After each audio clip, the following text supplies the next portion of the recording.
Hello bachcho, let's read the question. So question says that a dilute solutions of KCl was placed between two platinum electrodes 12 centimeter apart, across which potential of 1.93 volt was applied.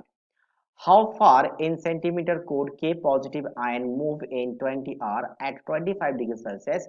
Ionic conductance of K positive ion at infinite dilutions at 25 degrees Celsius is given as 7.5 into 10 to the power minus 3 मोह metre square पर मोल. Basically क्या बोला गया है कि आपके पास यहाँ पे दो इलेक्ट्रोड प्लेस्ड है, कितने सेंटीमीटर, 12 सेंटीमीटर के प्लेस्ड में, ठीक है, जिसमें पोटेंशियल कितना अप्लाइड किया गया है. पोटेंशियल की बात करें तो ये अप्लाइड किया है 1.93, ये पोटेंशियल है, ठीक है. तो इसमें अगर देखा जाए तो के पॉजिटिव कितना डिस्टेंस ट्रेवल करेगा सेंटीमीटर में 20 आवर्स में 25 डिग्री सेल्सियस में, जिसपे भी हमें कंडक्टेंस गिवन है, आयनिक कंडक्टेंस इन्फिनिट डायलेशन में के पॉजिटिव का गिवन है. तो सबसे पहले हम बात करें तो हमें आयनिक मोबिलिटी निकाल सकते हैं. आयनिक मोबिलिटी कैसे निकालेंगे, ठीक है, ionic mobility mobility LIT use होगा, just let me raise this, ठीक है. आयनिक मोबिलिटी, मोबिलिटी कह सकते हैं आप इसे, मोबिलिटी या फिर मोबिलिटी कह सकते हैं. जो बेसिकली न्यू से रिप्रेजेंट किया जाता है, बेसिकली न्यू से रिप्रेजेंट किया जाता है, जो कि किसके इक्वल होता है. So that is equals to speed of ion divided by potential gradient. Mu is equals to that is equals to speed of ion divided by potential gradient,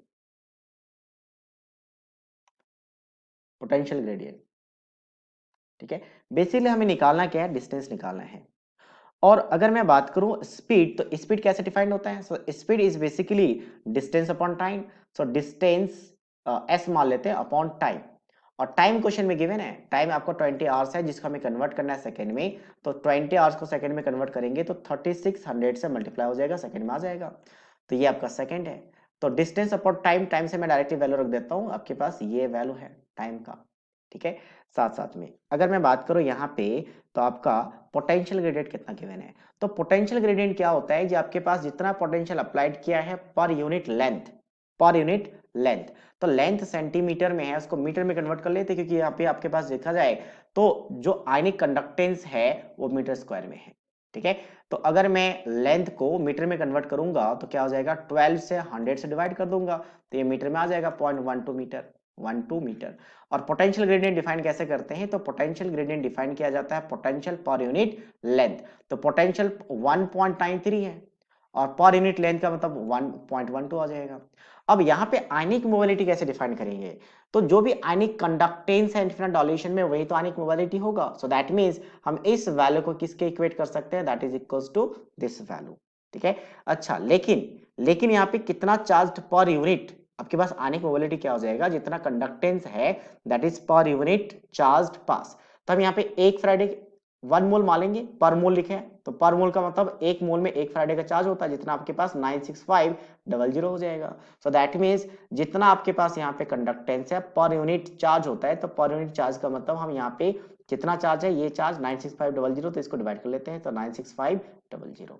बस यहाँ से एस निकालना है, एस का मतलब डिस्टेंस, बाकी कैलकुलेशन हो चुका है. तो 7.5 into 10 to the power minus 3 divided by क्या आपके पास 96500, ये वैल्यू यहाँ पे जाएगा.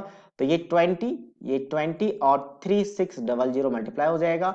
ये बेसिकली उधर जाएगा तो 1.93 भी क्या होगा, मल्टीप्लाइड ही रहेगा. और 0.12 ये ऊपर चला जाएगा तो वो डिवाइड में रहेगा 0.12. हमें बस यहाँ पे कैलकुलेशन करना है, 20 यहाँ पे कैंसिल आउट कर सकते हैं इसको 20 से.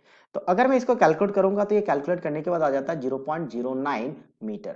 अगर सेंटीमीटर में निकालूंगा तो कितना आ जाएगा, सेंटीमीटर में 9 centimetre. So that means 9 centimetre का डिस्टेंस ट्रेवल करेगा. सो 9 centimetre is the final answer of this question. So I hope you understood it well. All the best.